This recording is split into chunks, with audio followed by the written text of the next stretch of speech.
Good morning friends. Prabhakar Singh knowledge अड्डा में एक बार फिर से आपका स्वागत है। हम लोग साइंस पढ़ रहे थे क्लास 10th की, ठीक है, क्लास 10th की। उसमें चैप्टर जो था कार्बन और उसके यौगिक, ये उसका पार्ट 3 है।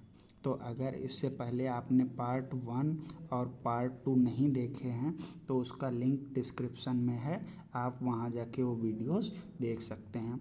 आज हम लोग जो इस चैप्टर में इम्पॉर्टेंट रिएक्शंस हैं उनको पढ़ेंगे। तो ये चैप्टर की सबसे इम्पॉर्टेंट रिएक्शन है, 3-4 रिएक्शन हैं। एक दहन है, दूसरी रिएक्शन प्रतिस्थापन अभिक्रिया है, ठीक है, कौन सी, प्रतिस्थापन अभिक्रिया, और तीसरी है योगात्मक अभिक्रिया या फिर संकलन अभिक्रिया।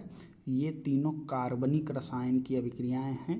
अकार्बनिक अभिक्रियाएं, अकार्बनिक में भी अभिक्रियाएं हैं, पर हम लोग जो आज पढ़ेंगे वो कार्बनिक रसायन की अभिक्रियाएं पढ़ेंगे और अच्छे से उदाहरण से समझेंगे, आपको बिल्कुल भी रटना नहीं होगा। तो आइए वीडियो को शुरू करते हैं। सबसे पहले इसकी परिभाषा देखते हैं हम। पहली अभिक्रिया जो हमारी है वो है दहन। इंग्लिश में इसको कहते हैं कंबस्चन, ठीक है, इसको क्या कहते हैं, कंबस्चन, और हिंदी में दहन। देखिए क्या होता है, जैसे जब हमारा कोई पदार्थ होता है उसको हम जलाते हैं, ठीक है, तो जलाने के लिए पदार्थ के ऑक्सीजन में जलाने पर ऊष्मा और प्रकाश उत्पन्न होते हैं। जब भी किसी पदार्थ को जलाया जाता है तो दो चीज़ें मिलती हैं, ऊष्मा एक तो मिलेगी और दूसरा जलाने पे क्या होगा, प्रकाश उत्पन्न होगा, ठीक है। तो पहली जो लाइन है इम्पॉर्टेंट है, क्या है कि दहन अभिक्रिया में क्या होता है, जब भी किसी पदार्थ को ऑक्सीजन में जलाया जाता है यानी ऑक्सीजन की उपस्थिति में जलाते हैं तो दो चीज़ें उत्पन्न होती हैं, एक ऊष्मा और दूसरा प्रकाश। और किसी चीज़ को जलाने को ही क्या कहते हैं, दहन कहते हैं। किसी भी पदार्थ को जलाने की इस क्रिया को दहन कहते हैं, ठीक है। मतलब दहन माने होता है किसी भी पदार्थ को जलाना। अब जलाने के लिए क्या जरूरी है, ऑक्सीजन। तो कोई भी पदार्थ ऑक्सीजन की उपस्थिति में ही जलाया जाएगा, ठीक है। तो वायु, कार्बन को वायु में जलाने पर कार्बन डाइऑक्साइड बनती है, साथ ही इसमें ऊष्मा और प्रकाश भी उत्पन्न होता है। तो ये चीज़ देखिए क्या है कि कार्बन को वायु में मतलब ऑक्सीजन की उपस्थिति में जब जलाते हैं तो कार्बन डाइऑक्साइड बनती है, और क्या होता है साथ में ऊष्मा, मतलब जो हम लोग गर्मी देखते हैं वो भी निकलती है, और जलने पे उसके प्रकाश भी उत्पन्न होता है, ठीक है। हमेशा जब भी जलाएंगे तो उसको कार्बन डाइऑक्साइड रासायनिक रूप से बनेगी। तो ये थी इसकी परिभाषा। परिभाषा के बाद आगे हम लोग देखते हैं, बस आपको इतनी ही बड़ी परिभाषा याद रखनी है, इसके अलावा कोई पॉइंट इसमें ऐड नहीं करना है। अब देखते हैं इसका उदाहरण देखते हैं। आपको रिएक्शंस पेपर में लिखनी होंगी, तो उन रिएक्शंस को हम देखिए देखते हैं एक एक करके। ये देखिए सबसे पहले ये रिएक्शन लिखी है कार्बन। ये देखिए कार्बन का मतलब यहाँ पर जैसे हमने कोयला ले लिया, ठीक है, कार्बन का मतलब क्या हो गया, कोयला।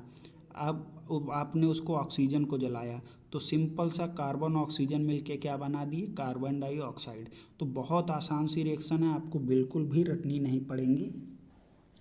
तो दहन अभिक्रिया माने हो गया जलाना। आपने जलाया किसको, कार्बन को। जलाने के लिए ज़रूरी है ऑक्सीजन, तो आपने जैसे ही ऑक्सीजन जलाया तो फिर ये बन गया कार्बन डाइऑक्साइड। और साथ में इसके देखिए ये ऊष्मा भी निकलती है, तो वो चीज़ यहाँ नहीं लिखी गई है, पर हम चाहें तो इसमें लिख सकते हैं कार्बन डाइऑक्साइड और प्लस में क्या लिख सकते हैं, ऊष्मा। अगर ये लिख देंगे तो इक्वेशन और अच्छी हो जाएगी, ठीक है।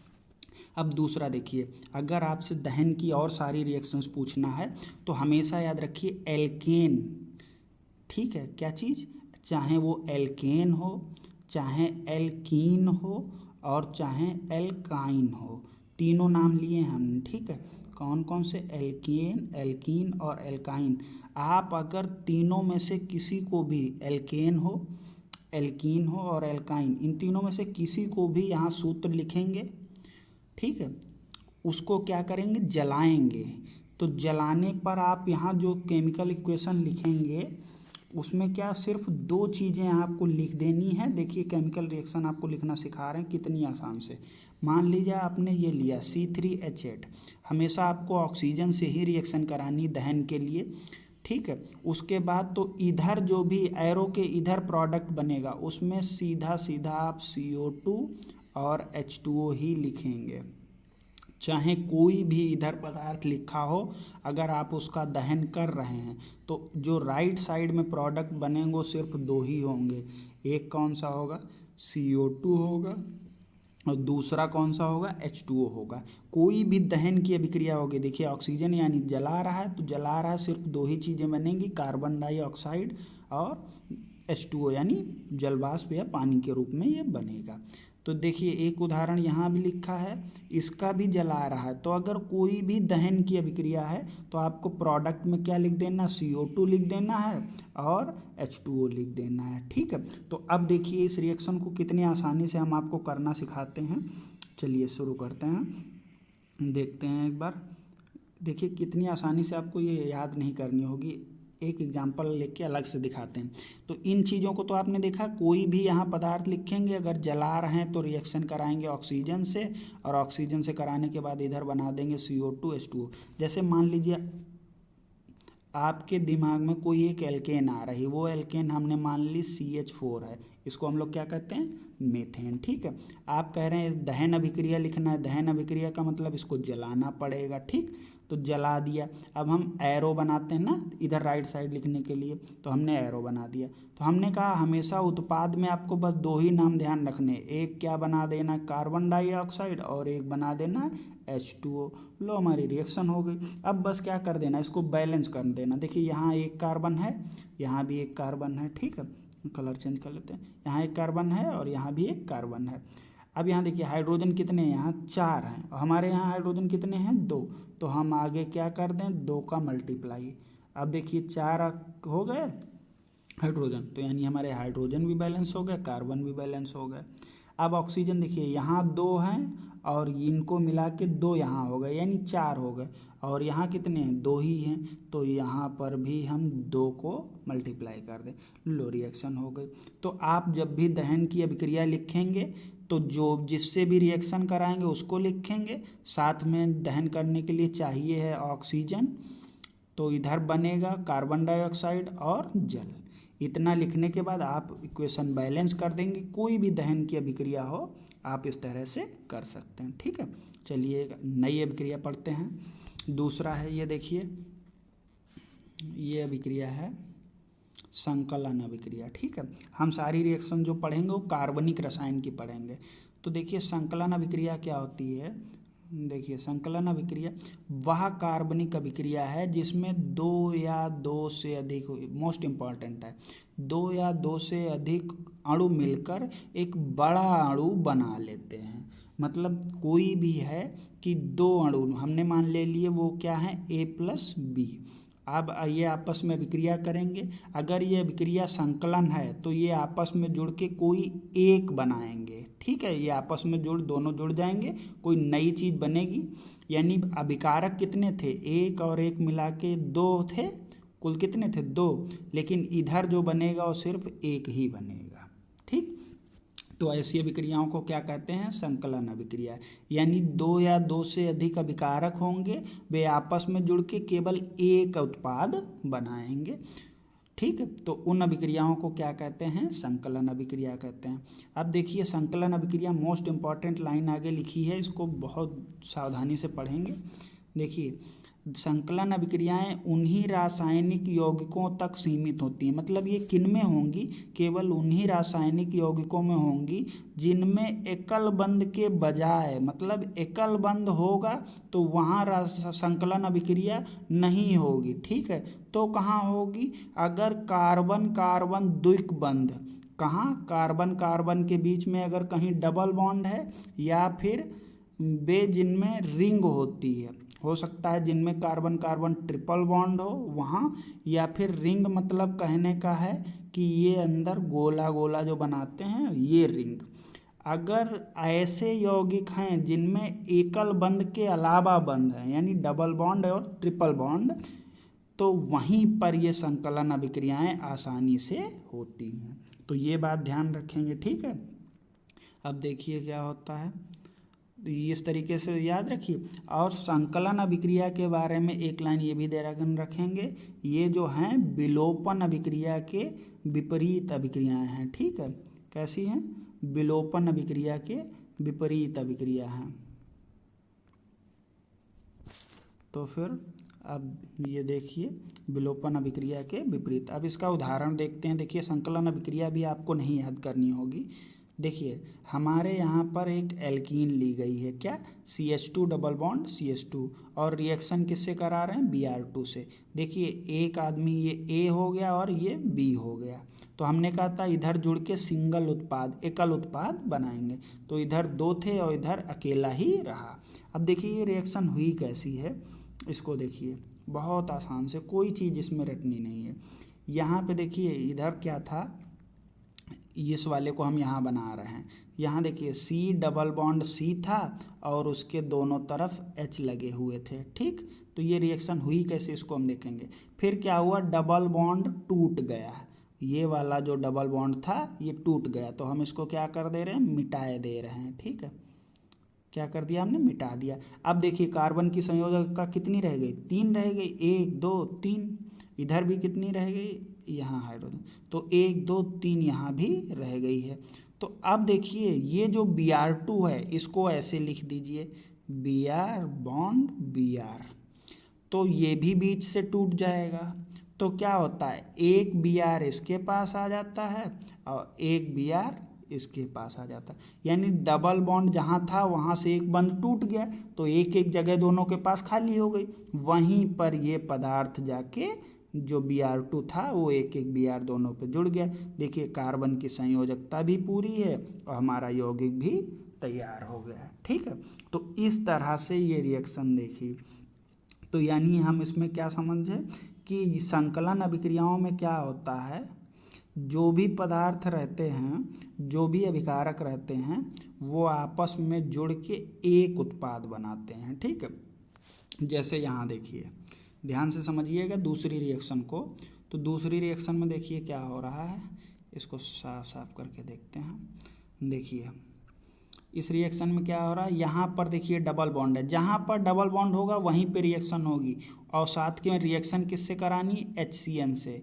तो देखिए H और CN है, ये भी अलग हो जाएगा यहाँ से, और इसमें से डबल बॉन्ड ऐसे ही तो लिखा है, C डबल बॉन्ड O लिखा हुआ है, और इसके इधर और इधर वो लोग लगे हुए हैं, तो उससे हमारा कोई मतलब ही नहीं। अभी हमने क्या किया था, जैसे पिछली बार किया वैसे भी करेंगे। ये जो डबल बॉन्ड है हम इसको क्या कर देंगे, इसको मिटा देंगे। ठीक है, तो हमारा डबल बॉन्ड जो है वो मिट जाएगा। तो यानी मतलब मिटाना नहीं है आपको, आपको क्या समझना है कि जो डबल बॉन्ड था वो टूट गया है। ठीक है, डबल बॉन्ड क्या हो गया? टूट गया।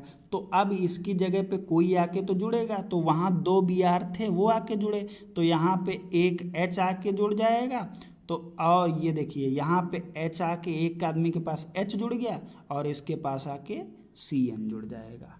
ठीक है, तो देखिए क्या करना, तो यही C के पास देखो एक तरफ OH हो गया और एक तरफ क्या हो गया? CN, और जो ये तो लगे थे तो उनको लगा दीजिए। तो देखिए रिएक्शन एक बार फिर से हम लोग पूरी समझते हैं। देखिए किस तरीके से किया है हमने, कुछ नहीं करना है, हमेशा सीखिएगा।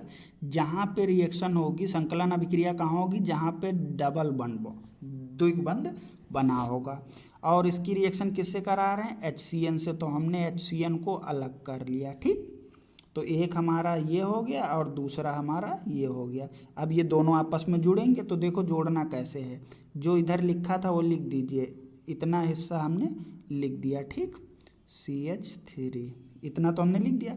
जो डबल बॉन्ड था उसको तोड़ के आपने सिर्फ एक बनाना है। जब उत्पाद लिखते हैं तो वहाँ डबल बॉन्ड तोड़ देना, सिर्फ एक बनाना। अब देखिए कार्बन की यहाँ संयोजकता कितनी? 3, लेकिन होती कितनी है? 4।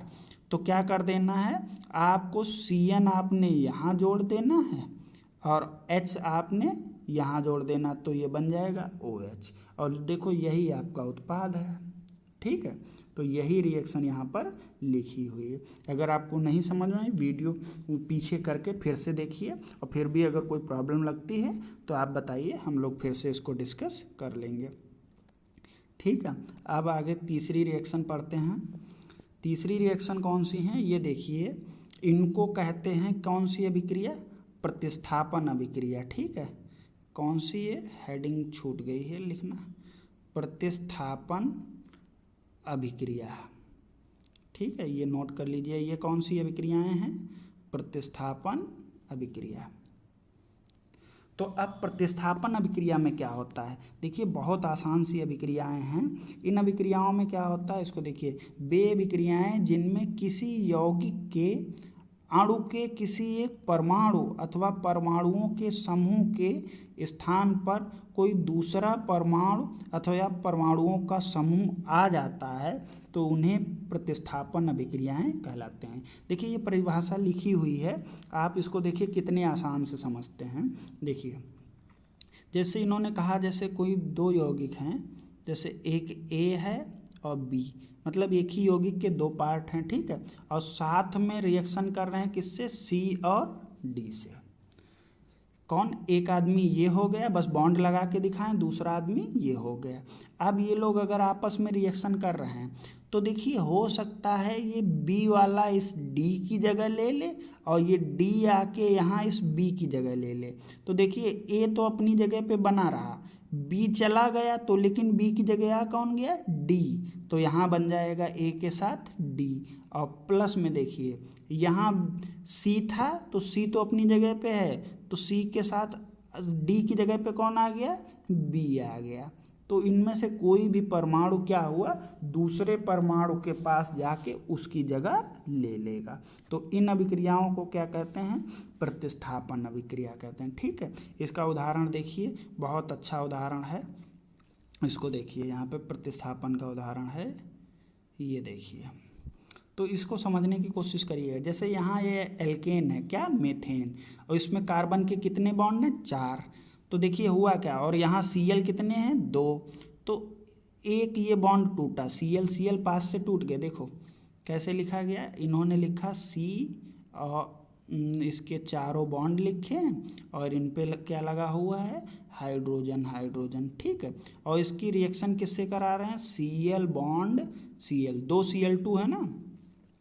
अब देखो क्या होगा, ये हाइड्रोजन यहाँ चला जाएगा इसके पास और ये यहाँ आ जाएगा। तो देखिए क्या बनेगा, एक कार्बन रहेगा, उसके 3 हाइड्रोजन रहेंगे। देखिए वैसे ही लगा दिया हमने। ये देखिए, इस वाले को हटाते हैं 1 मिनट थोड़ी देर के लिए। अब देखिए ये था, ये 3 हाइड्रोजन लगे हुए हैं यहाँ, देखिए इसको। अब एक हाइड्रोजन जो चला गया उसकी जगह आया कौन है? ये देखिए यहाँ Cl आया है, और ये जो हाइड्रोजन गया है कहाँ गया? इस वाले Cl की जगह, यानी ये क्या बन गया? HCl। ठीक है, 2 Cl में से कोई भी एक Cl यहाँ चला आएगा हाइड्रोजन की जगह, और जो Cl आएगा ये हाइड्रोजन उसी की जगह चला जाएगा। अगर ये वाला आ रहा है तो इसकी जगह, और ये वाला आ रहा है तो इसकी जगह। तो बस यही रिएक्शन यहाँ पर लिखी हुई है, ध्यान से आप इसको देखिए। जैसे यहाँ पे कितने? 4 हाइड्रोजन हैं और 2 Cl हैं, तो हाइड्रोजन इसकी जगह चला गया और ये कहाँ आ गया? इसकी जगह आ गया। तो देखिए 4 में से एक हाइड्रोजन चला गया तो कितने रह गए? 3, और एक Cl उसकी जगह पे आ गया, और यहाँ से कौन गया? Cl, तो इसकी जगह कौन आ गया? हाइड्रोजन। अब हर लाइन में देखिए यही काम हुआ है। यहाँ कितने हैं? 3 हाइड्रोजन हैं, फिर से Cl से रिएक्शन कराए तो फिर से कोई एक हाइड्रोजन इसकी जगह चला जाएगा और ये वाला उसी की जगह आ जाएगा। तो देखो इस वाले में कहाँ से गया? ये वाला गया, तो यहाँ पे देखो कौन आ गया? Cl, और यहाँ का Cl गया है तो यहाँ पे कौन आ गया? हाइड्रोजन। सही। तो अगली बार देखो यहाँ 2 हाइड्रोजन हैं, तो 2 हाइड्रोजन में देखो ये वाला हाइड्रोजन गया तो इसकी जगह यहाँ आ गया Cl, और ये वाला Cl गया तो इसकी जगह आ गया हाइड्रोजन। अगले देखो यही हाइड्रोजन बचा है ना, तो यहाँ पे देखो इस हाइड्रोजन की जगह कौन आया है? वही Cl आया, और ये वाला Cl गया, ये हाइड्रोजन कहाँ आया? इस Cl की जगह पे आ गया। ये देखो, तो क्या करना है, बस ये इधर आता है और इधर वाला उसी की जगह पे आ जाता है जहाँ से ये चला था। इसी अभिक्रिया को क्या कहते हैं? प्रतिस्थापन अभिक्रिया कहते हैं। ठीक है, अब देखिए नेक्स्ट हम लोग बात करते हैं, अगला हम लोग बात करते हैं, ये अभिक्रियाएँ समझिएगा ध्यान से हैं। ऑक्सीकरण अभिक्रिया। कौन सी अभिक्रिया? ऑक्सीकरण अभिक्रिया। ठीक है, ऑक्सीकरण अभिक्रिया, इसको समझिएगा। तो इसकी परिभाषा नोट करिएगा, जैसे हम लोग सुनेंगे उसी को नोट करेंगे। वे अभिक्रियाएं जिनमें क्या होता है, ऑक्सीजन परमाणु जो है, ऑक्सीजन परमाणु जुड़ता है, ऑक्सीजन क्या करेगी, जुड़ेगी। ये बस ध्यान रखिएगा, ऐसी अभिक्रियाएं जिनमें ऑक्सीजन जुड़ेगी उन अभिक्रियाओं को क्या कहेंगे हम, ऑक्सीकरण अभिक्रिया कहेंगे। अब देखिए ये आपको केवल इतनी परिभाषा ध्यान रखनी है, लेकिन कार्बनिक में इस परिभाषा का विशेष महत्व तो नहीं। उदाहरण जो हम शॉर्ट ट्रिक बताने जा रहे हैं उसको आप बड़े ध्यान से नोट करिएगा। देखिए ये ऑक्सीकरण अभिक्रियाएं हैं, इनको नोट कर लीजिएगा। इसकी परिभाषा क्या लिखेंगे, वे अभिक्रियाएं जिनमें ऑक्सीजन जुड़ेगा उन अभिक्रियाओं को क्या कहेंगे, ऑक्सीकरण अभिक्रिया। अब देखिए इसको हमको कार्बनिक में पढ़ना है, तो देखिए फिर से पढ़ते हैं। देखिए अगर कहीं पर भी CH2OH लिखा है, CH2OH, तो ऑक्सीकरण अभिक्रियाओं में ये बदल के क्या बन जाएगा, ये वेरी इंपॉर्टेंट है, क्या बन जाएगा, CHO। अभी इनके एग्जाम्पल बताएंगे। CH2OH क्या बन जाएगा, CHO, ठीक है। और अगर कहीं CHO ही लिखा है तो ये बन जाएगा COOH। दोनों इम्पॉर्टेंट लाइन हैं, इन दोनों को नोट कर लेंगे, वेरी वेरी इंपॉर्टेंट। CH2OH की जगह क्या लिख दिया जाएगा, CHO, और अगर कहीं CHO लिखा है तो उसकी जगह लिख दिया जाएगा COOH। वेरी वेरी इंपॉर्टेंट है, इसको नोट कर लेंगे। आइए अब आपको रिएक्शन दिखाते, एक लाइन की रिएक्शन है, तुरंत सीख जाएंगे, ठीक है। देखिए जैसे कहीं पे लिखा हुआ है CH3CH2OH और उसने कहा इसका क्या करना है, ऑक्सीकरण करना है, ठीक। तो देखिए इसका ऑक्सीकरण कैसे करते हैं। हमने अभी पढ़ा था CH2OH की जगह ऑक्सीकरण में क्या आ जाता है, तो देखिए ये CH3 अपनी जगह वही रहेगा और इस CH2OH की जगह क्या आ जाएगा, CHO। लो हमारी रिएक्शन पूरी हो गई, ठीक है। बस आप पेपर में इतनी देगा तो आपको उसको इधर उत्पाद लिखना रहेगा, तो बस इसको देखना है, अगर CH2OH है तो उसकी है जगह हटा के क्या लिख देना, CHO, ठीक है। एक और रिएक्शन आपको दिखाते हैं। देखिए अगली रिएक्शन है, इसको पहले साफ कर लेते हैं। तो अब देखिए दूसरी रिएक्शन है, अगर कहीं ऐसे लिखा है CH3CHO ये लिखा हुआ है, कहे इसका ऑक्सीकरण करो, तो हमने देखो ऑक्सीकरण करके तो इसमें देखिए क्या केवल बदलता कौन सा हिस्सा है, ये वाला हिस्सा जैसे का तैसा रहेगा, तो CH3 का CH3 ही लिख दिया। सिर्फ बदलेगा कौन, ये जो हिस्सा है, हमने अभी पढ़ा था ना कि अगर कहीं CHO है और उसका ऑक्सीकरण कर रहे हैं तो वो क्या बन जाएगा, COOH। ये वाला इसमें बदल जाता है, बाकी कुछ नहीं बदलता, और यही रिएक्शन है। तो फ्रेंड्स हमने आज चारों रिएक्शंस पढ़ी। अगर आपको कोई भी प्रॉब्लम होती है तो आप कमेंट सेक्शन में पूछ सकते हैं। धन्यवाद।